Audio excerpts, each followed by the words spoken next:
Good morning, guys. Today is the day before butchering day for this second batch of Cornish cross. So what we got going on here is that I'm not feeding these Cornish cross this morning, but the turkeys can still eat. So I'm going to show you the size that they're at. They're more than ready. They're a little on the big side, and they're nice and big. The turkeys, if I butchered them right now, would maybe be 12 pounds. But these Cornish are probably going to be 6 pounds to 7 pounds. So they have bugs, and there is a little bit of food in there, so they're not going to be starving. But if you feed them the day before, you end up with a mess to clean up when you're processing.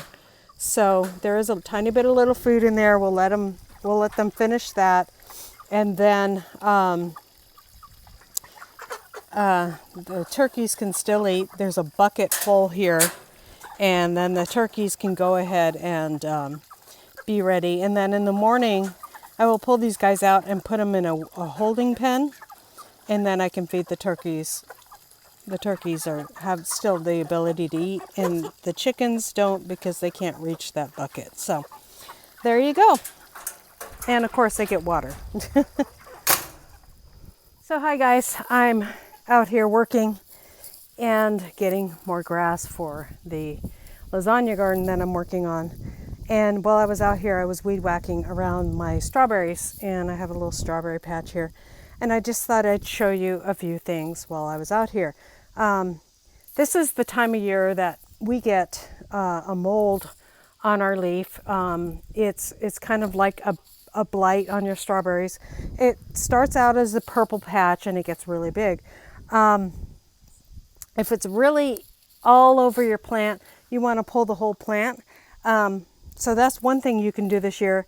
And then you also want to look for runoffs that you can put somewhere else. So this is a really full area, so I probably will take some runoffs from this area and put them in, maybe under my asparagus or something like that. Those two plants really play well with each other. The asparagus, it's good ground cover under your asparagus, and for some reason they just like each other. Sorry about the wind, guys. I have let mine go a little bit long, but you can just tear out these, and of course there's a bug on there. I wonder what that is. Let's see what you are. So I'm going to take that whole thing right there, and I'm just pulling these all out. You do not want to put these in your compost unless you have a hot compost.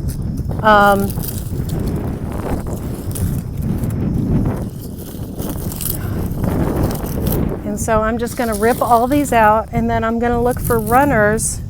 And see, this is kind of how it starts off. You can see that purple spot right there. They start off like that, and that's when you want to catch them. So if you don't have that, and there's a nice little runner, but of course it has a couple spots on it. So before you plant that, you want to tear off those leaves. But it already has a little bit of seed, so I'm going to go ahead and break that off. And just trim off those leaves that have the spot on them, and then put them in another area. You can see the little root system there on that right there, and that's what you're looking for, and you can put that in another area. So I'm just going to get this done really quick. I don't have a lot of time because I have a lot to do, so we're just going to do the best we can with it. You can see that a couple of these are runners from last year, and we have another runner right there. So there's another little runner, and it's got the nice little root system there. So I'm just sitting on a bucket relaxing and taking care of this. And this is just something that is very common here in Tennessee. Right here is a runner. So I'm going to go get a pair of scissors really quick. And a bucket to put my little seedlings in. But this is the perfect time of year. Strawberries like the heat, so this is a perfect time of year to put those little runners in the ground. Give them a little biotone starter or something like that. And I'm going to put them under my asparagus. And those roots, you just water them every day for a week or so, and those roots will take root. No pun intended.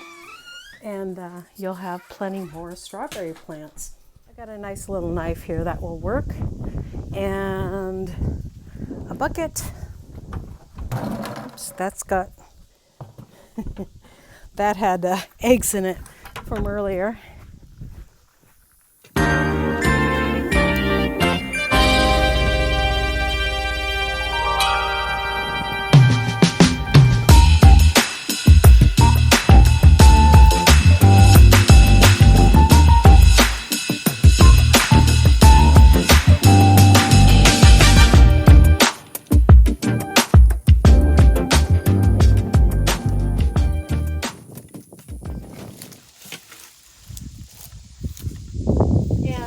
Of them have taken root.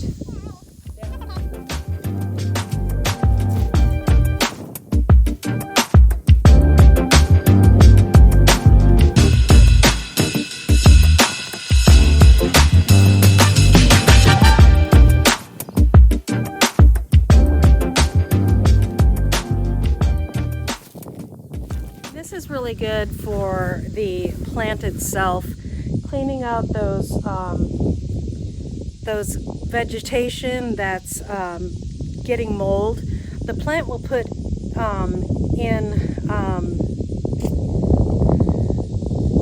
energy into fixing those leaves instead of producing fruit or producing more suckers. In this case, it would be producing more suckers because these are June-bearing strawberries. I like to have them all at once so we can do some canning. So I'm going to continue with this, but you want to feed them in September is a really good time to feed them again, but that's it.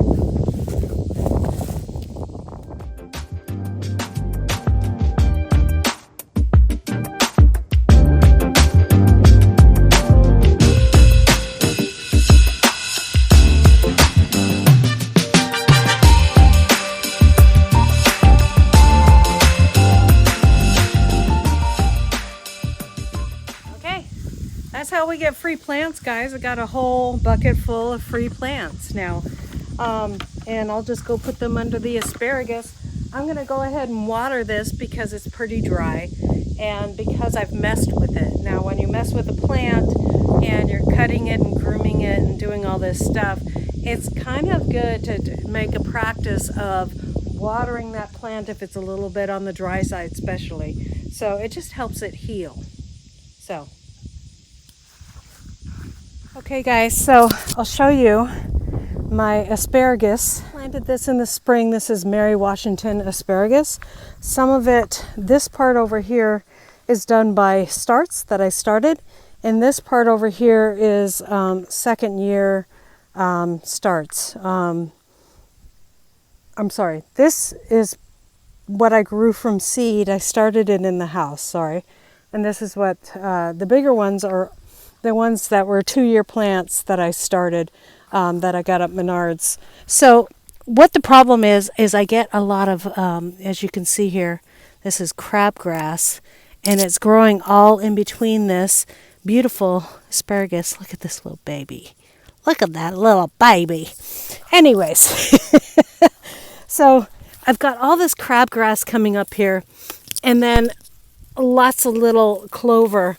And so not only is, look at that one, isn't that nice?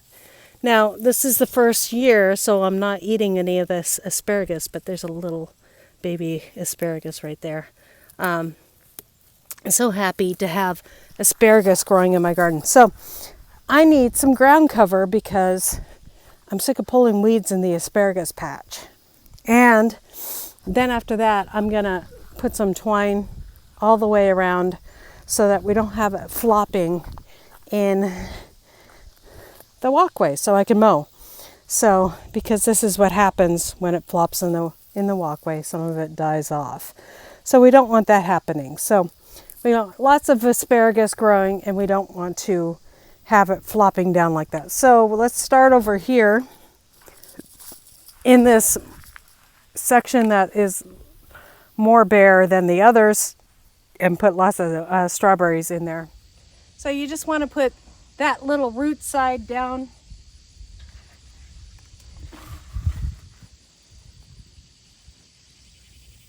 Not too deep. And then just push the soil around it.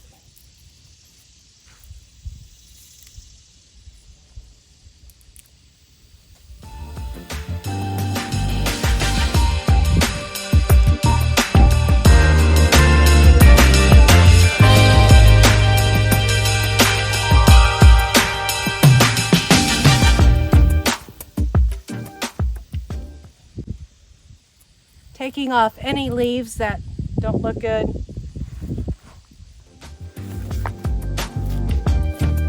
And then I'm going to give them a good watering in the ground.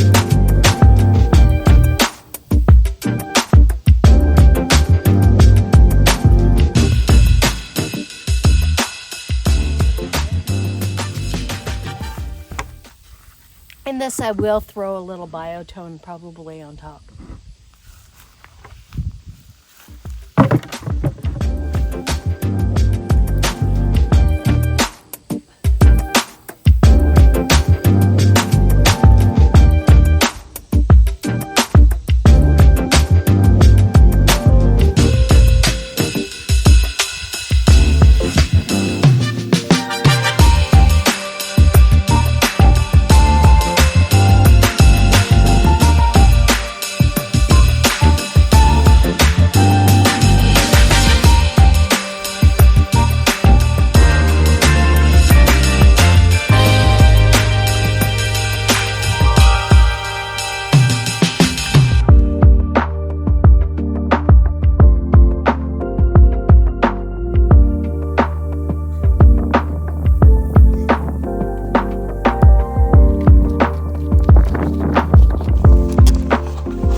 All right, well, we'll get that watered in, and that should be it for the day.